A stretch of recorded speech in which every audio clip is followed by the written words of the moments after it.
The winds and rain came first, usual for this time of year.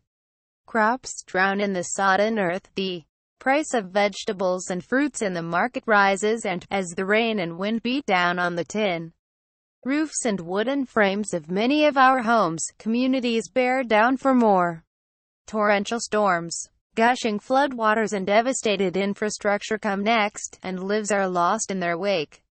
Evacuation is not an option for most citizens of the Caribbean.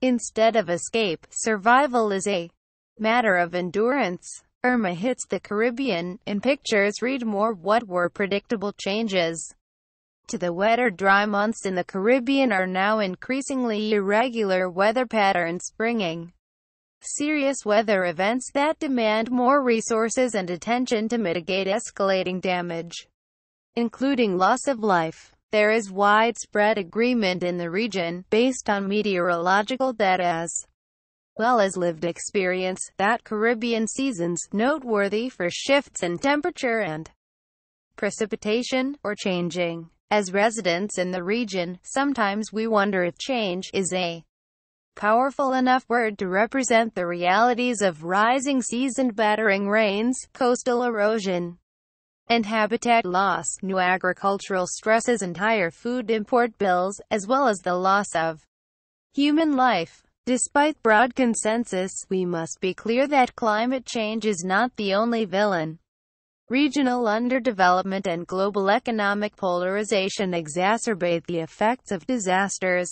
The colossal convergence of clouds formed by the churning of warm waters in the Atlantic basin has generated 3 fully formed hurricanes since Tropical Storm Harvey passed through the eastern Caribbean in mid-August. Hurricanes Irma, Jose and Katia.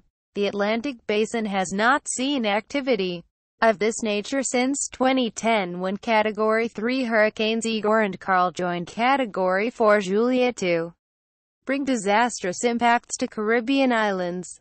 Stop talking right now about the threat of climate change. It's here, it's happening. Bill McKibben Read. More. None of these previous hurricanes, however, were nearly as devastating as Irma's Category 5 assault, which has resulted in 28 confirmed deaths across the Caribbean so far, and thousands will be displaced.